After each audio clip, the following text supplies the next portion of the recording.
This is PegandDes on Love and Hip Hop. So I just have one thing to say to get this all started. K to the mother effing irk. Lord have mercy. I have so much for the chocolate drop. I don't even know where to begin with Kirk. I really honestly hope Rashida kicks him to the kizzer. Not the curb, the kizzer. He is completely off the chain right now. But here's the thing. If you see from the next episode, so the previews for the next episode, she is throwing his things out of the house. But she was at the BET Hip Hop Award, or the BET Awards recently, did an interview. He was there at the BET Awards with her. She said that they are working on the personal part of their relationship, but she was nominated for an award. By the way, BET, you a fool for nominating her for Best Hip Hop Artist, FYI. Really? Yeah. I believe. So anyways, she was nominated for an award. Kirk was there, and she said that they're working on the personal part of the relationship. However, he's been her business manager and has been such a part of her business part. So, that's why. So where's Mama Deb? What does that leave Mama Deb? I thought Mama Deb was gonna step in. Wait, her name is not Mama Deb. Her name is just Deb. Like, why is it every old black lady on Love and Hip Hop got to be Mama somebody? I could have sworn somebody called that woman Mama Deb. She's Waka Flocka's mom, but she ain't got to be Mama Deb. Anyways, the thing about the trip with Kurt was, I like Benzino and his little arms. Every time I say Benzino, by the way, I do because he talks some sense into these fools. He talks it into Stevie. Right, listen, please. He was trying to give Kirk some real. And I genuinely believe that he took Kirk out there to relax. Me too. Like, I don't believe that they were planning for mini Bobby Valentino. How did they find someone smaller than Benzino? I really thought Benzino was about the shortest guy I could find, and then they got this Bobby Valentine. No, Bobby Valentino. Oh, sorry, Bobby Valentino. He's like this big. One of the girls who was there for the trick off party was on Basketball Wives LA. I know y'all remember Bambi, who used to watch Basketball Wives LA. She was oh my goodness, I can't even think of the girl's name right now. She was her homegirl. Yes. Well, Malaysia. She was Malaysia's girlfriend. I mean, I don't. Maybe Benzino had no idea. That's the setup of the show. I believe that.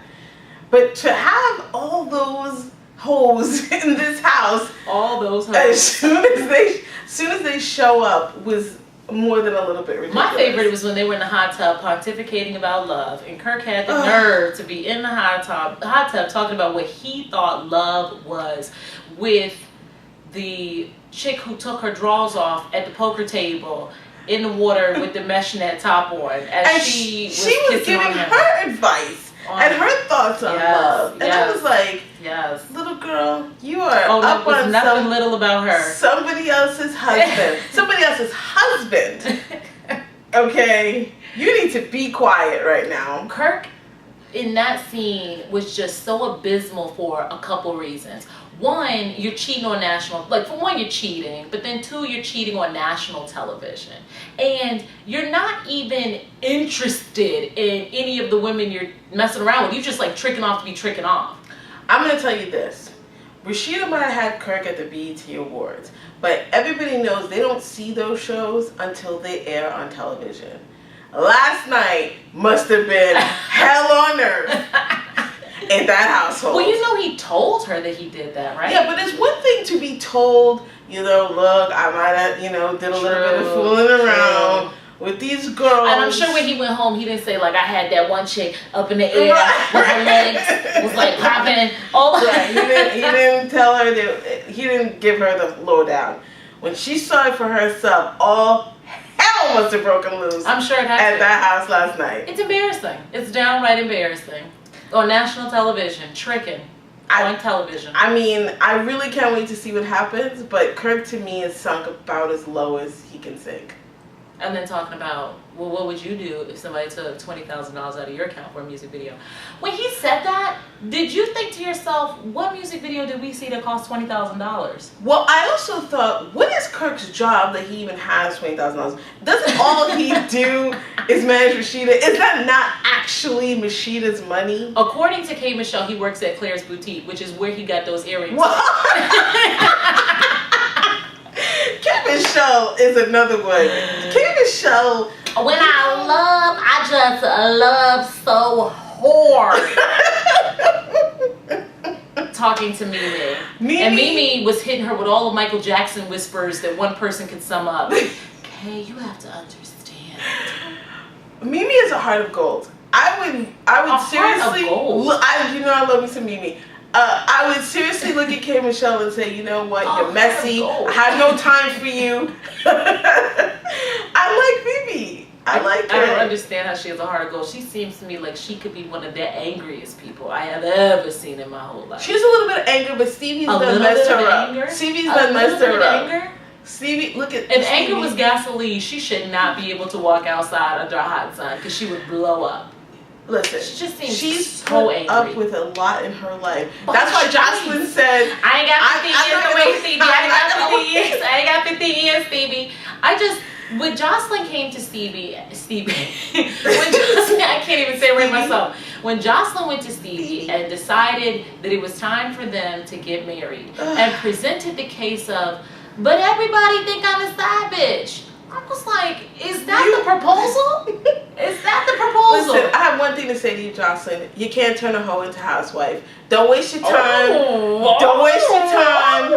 Stevie's not trying to marry Jocelyn. Okay? Stevie's, matter of fact, really should be trying to marry anybody. I was about to say, whose husband should Stevie be in? Nobody's husband. But when she said, do you love me? And he said, does a pig pork? I was like, what?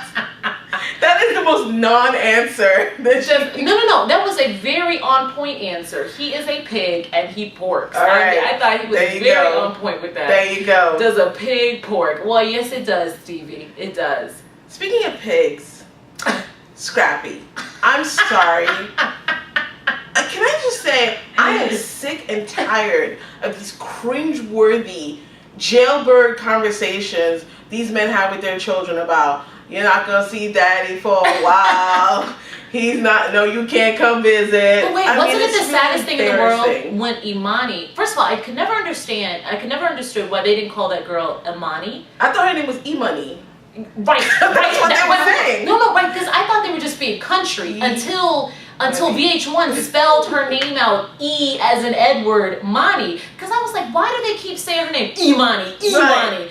I said, shouldn't it just be Imani? Me too. Anyways. I thought they just named her E-Money. Like, you know, Easy E? E-Money? Yes, but when Imani said, well, so-and-so's little daddy got to see him, I was like, stop it. No, the child doesn't have frame of reference. Yes. Other children to whom she can relate. It's sad. Shame on the hood. It is sad. And Erica, I don't know what she's doing there. She already done broke up with Scrappy. She should be keeping her child away from him. He's a fool. He's an idiot. She can't keep the child away from her father. Well, I mean, yes, you have a point. But, you know. But how about when Imani looked at her grandma, Mama D? When Mama D decided to crown she's Mama her, D? Yeah, when she decided to crown her at the table as princess, even Imani, who can't be more than, 5 to 7 or 8 years old. She 8 years old? 8. Oh, whatever. How old are they? They're all the same age to me. When she told the child that she crowns her princess, Imani was looking like, what is grandma talking about? That whole, King of the Castle, Prince of the Throne, Game of Thrones, White Walkers, I don't understand where Mama D's head is.